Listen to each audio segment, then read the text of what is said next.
Hello and welcome to this episode of News Connect on City TV. My name is Kojo Achman. On this episode of News Connect on City TV, we speak to some Vice Chancellors on the recent developments at the Kwame Nkrumah University of Science and Technology. My name is Kojo Achman. Stay tuned.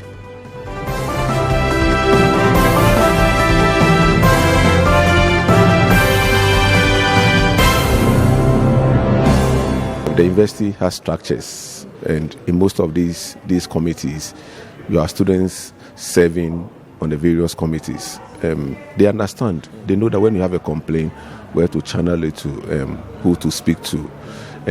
There are layers of the structures. If you're not satisfied with one, you move on to the next level, all the way to council. Now, the impression is created as if the university councils have only university management and then one student. No. These councils are set, they are set up by government. 4 members are coming from the government side, of which one is the chairman. You have stakeholders from industry, from other places.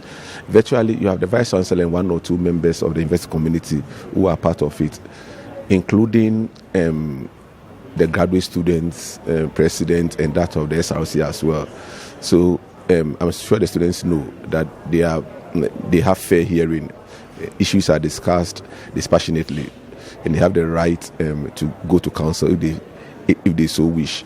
And so, up to that level, they still can go. To the extent that students, even in some instances, have gone to court because they are not satisfied with one reason, with one decision or the other. What must be made clear is the fact that violence is a no-no.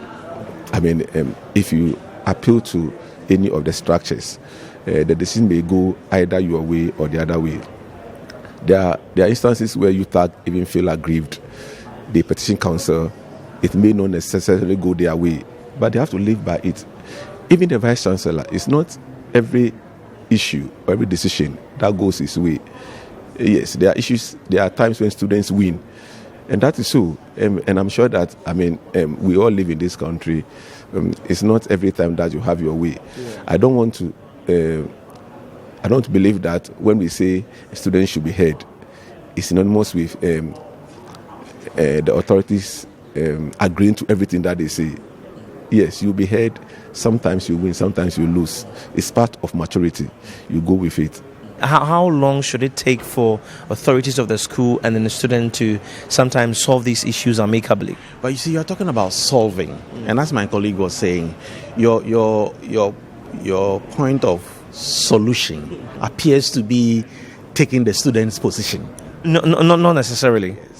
Okay, so so that we have a win-win situation for the student and then the authorities.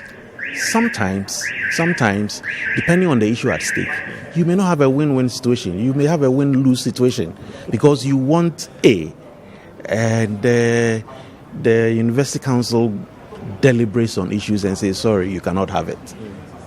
Then you feel aggrieved.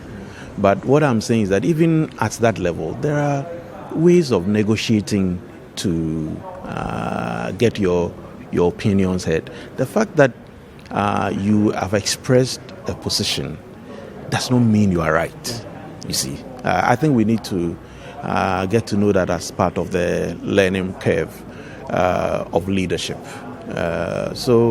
Yeah, we all wish we had certain things, but the circumstances may not permit it. But for me, whatever it is, you don't take the law into your own hands. We've heard so many stories about what actually went on there. We are told national security and co are doing the investigations to give us the exact story. So we'll await the exact story.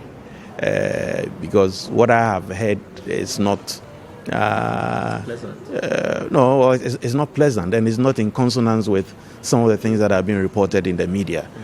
So I also wouldn't want to put any information out there which has not been verified.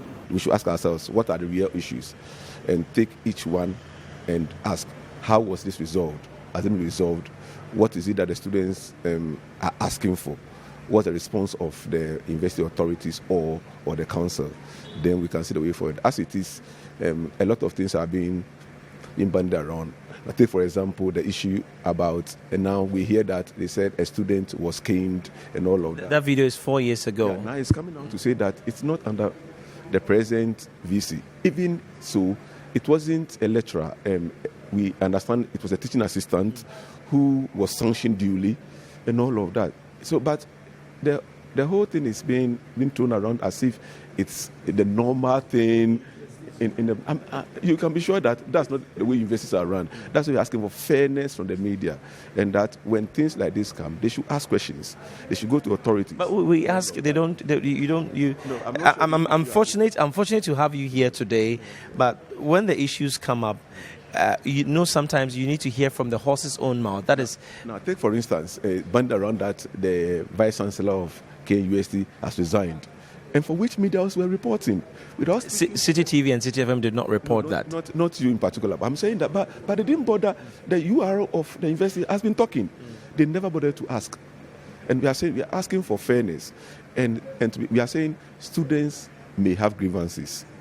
Yes, they have to be heard. Yes, they have the right to complain, but they must do so within the remit of the law. And that there are processes, there are systems, there are structures for resolving issues. And so let us all abide by that. We must all say that what happened should never happen again.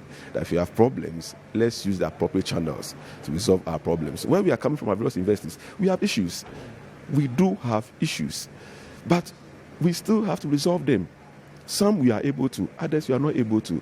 We have issues with government, things we want them to do. They're able to do some, they are not able to do others. But what can you do? You've got to move on. That is life.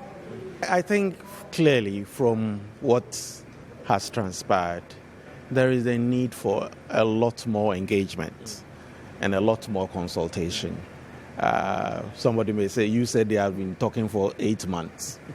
There are some issues that are not resolved over 8 months. Yeah, and it requires talking and trying to understand the issues from other people's perspectives. And I think it's part of the learning curve for all of us. I mean, we've all been student leaders before. Well, not all of us. Some of us have been student leaders before. JCR president. Yes, I was JCR president of my beloved Republic Hall, which was at my time. So your time. How did student body handle this whole issue? Oh well, during our time, our challenges were different because as JCR president, when I was in second year, I got a single room to myself for the rest of the period. And now you go to that same place, 5-6 people are in the room that I had alone. You know, so there are bigger developmental issues at stake. Much bigger developmental issues at stake, which we need to confront as a nation. How do we provide more accommodation? The females' numbers are increasing. If you come to my University of Health and Allied Sciences, we have more females than males. Well, the only issue is that we don't have any single hall of residence. So we don't even have any. We don't have any. So we are. So they live outside campus. We have arranged with some private hostels to facilitate for our first year students, and then after that, they take care of themselves.